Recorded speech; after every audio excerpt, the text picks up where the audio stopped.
Eu sei que você estava curioso para saber como que foi resolvido a crise de 1929, não é? Eu sei que você estava curioso, que você não dormiu, que você falou, eu preciso saber, né?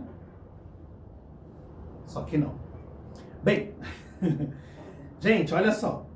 Soluções para a crise. Eu vou colocar aqui de novo aquele mapa mental, certo? Que eu fiz, tá com a minha letra, tá feio, mas enfim, vamos fazer de conta que é a minha lousa, certo? Então, gente, olha só. Lembra que eu falei para vocês que uma das causas era justamente o liberalismo? A autorregulação do mercado? Bem, foi eleito um presidente dos Estados Unidos chamado Franklin Roosevelt, a carinha dele aí, certo? Gente, o Franklin Roosevelt, o que ele propôs para solucionar a crise? Uma ideia de um economista britânico chamado John Maynard Keynes, que depois as ideias desse cara ficou conhecido como keynesianismo, certo? Gente, guarda muito bem que isso aqui é muito importante. Que seria o quê? Intervenção do Estado na economia. Não deixar o liberalismo solto, né? Um capitalismo selvagem, deixar o governo só olhando, a burguesia controlando a economia. Não. O que o keynesianismo tinha de proposta é intervenção em setores estratégicos da economia por parte do Estado. Por isso que o Vargas fez o que ele fez. Lembra que eu falei, o Vargas, ele vem já pós 1929. Então, assim, não cabia mais um liberalismo. Até hoje tem gente que defende o liberalismo. Quer dizer, teve uma época que essa galera desapareceu. É que agora voltaram aí com a eleição do Bolsonaro, enfim. Não vamos falar de coisa ruim aqui. Então, assim, qual foi a solução? A solução foi essa. O Estado, o governo, fazer interferência na economia dos Estados Unidos. Como? Então, primeiro, o incentivo a obras públicas, viadutos, ruas, construção civil como um todo, saneamento. Por quê? Porque isso você desenvolve vários outros setores da economia. O setor, por exemplo, de cimento, o setor de ferrovias, o setor de minério, e você gera emprego, certo? Então você gera emprego. Então são obras públicas. Seguridade social. Gente, o que é seguridade social? É as leis trabalhistas.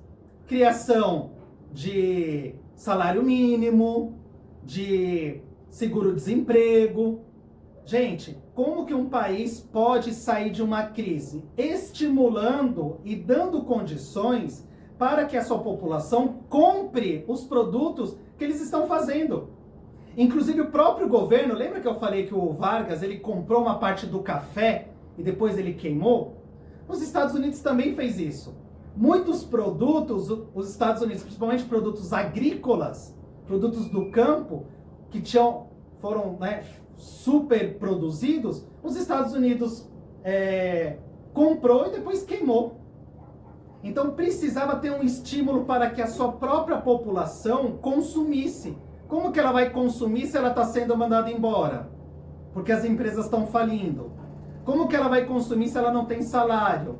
Se eles estão brigando ali por comida? Gente, foi um período terrível dos Estados Unidos, conhecido como a Grande Depressão.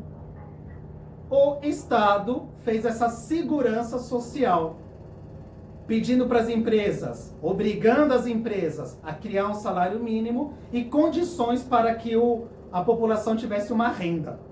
Além disso, deu subsídio para o campo, né, através de financiamento agrícola, dando subsídio, porque, gente, imagina, se tem uma crise, o campo sofre muito, porque o campo, principalmente naquela época, hoje a gente tem aí agrotóxico, né, que você faz os alimentos crescerem de forma muito mais rápida.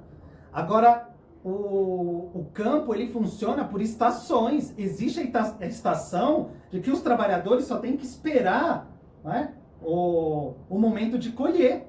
E aí? Trabalha com o quê? Faz o quê? Se ele não conseguiu vender aquele produto, se ele não conseguiu adquirir uma renda para viver o resto do tempo. O governo foi lá e deu um subsídio. O governo foi lá e deu como se fosse um dinheiro para eles sobreviverem, um auxílio. Olha só. Gente, estou falando de 1929. Né? Isso a gente está vendo hoje com a crise do Covid, certo? Eu quero voltar nesse tema daqui a pouco. Quais foram as consequências da crise de 29? O aumento do nacionalismo. Deixa eu só antes das consequências, peraí.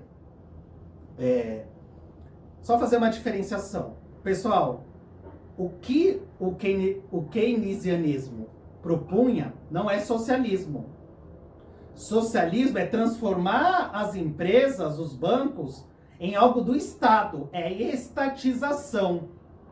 O que eles propunham, que foi chamado de New Deal, novo acordo, era o seguinte: o governo controlar as empresas, mas a burguesia continuava.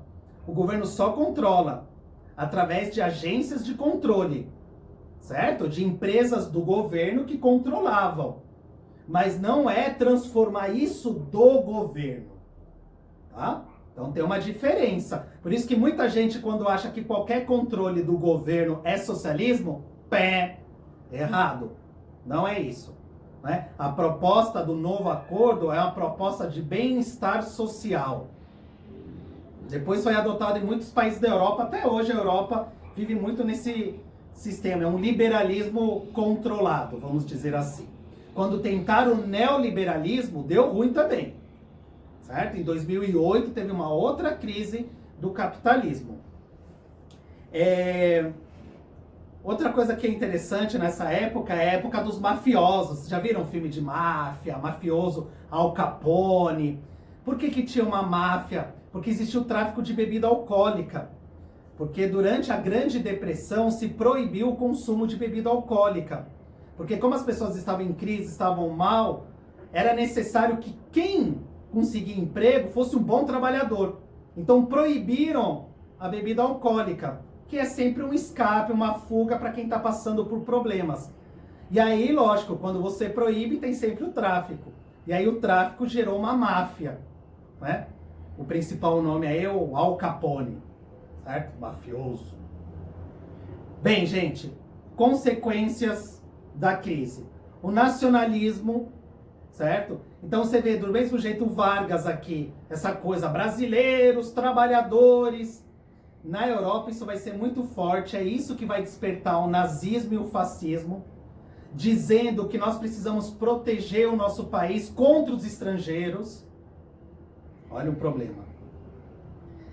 A ascensão de regimes totalitários, porque a democracia liberal não deu certo, deu a crise, então não funciona. O que funciona é um governo autoritário. Lembra que eu falei nos vídeos sobre o Vargas, que a palavra democracia nessa época, né, não estava tanto na boca aí das pessoas. Então, ditadura, governos autoritários, totalitário, aquele que controla tudo na sua vida, até o que você pensa, surgiram, que é o nazismo e o fascismo. Nós vamos ver isso depois. Aumento do desemprego. Gente, você tinha uma mão de obra tremenda, muita gente para ser empregada, certo? Alguns conseguiram, mas pense em países que não conseguiram avançar nas suas leis trabalhistas. Então você teve uma grande massa ali que estava desempregada. O que essa galera ia fazer? Ia para o exército, ia servir as forças armadas, certo? Então você ia ter um monte de gente ali para depois lutar na Segunda Guerra Mundial. E por último, a falência de bancos e empresas, certo? Uma é consequência da outra, né? Se você depender de um tipo de economia que depende de empresas, e essas empresas contratam muitos funcionários, gente, se essa empresa tem uma falência, todos esses funcionários são mandados embora, certo? Bem, gente, então é isso. Espero que tenha, né, tá aqui o esqueminha, beleza? E o próximo vídeo, então, eu vou falar para vocês sobre o que tá lá no caderno do Trias. É isso.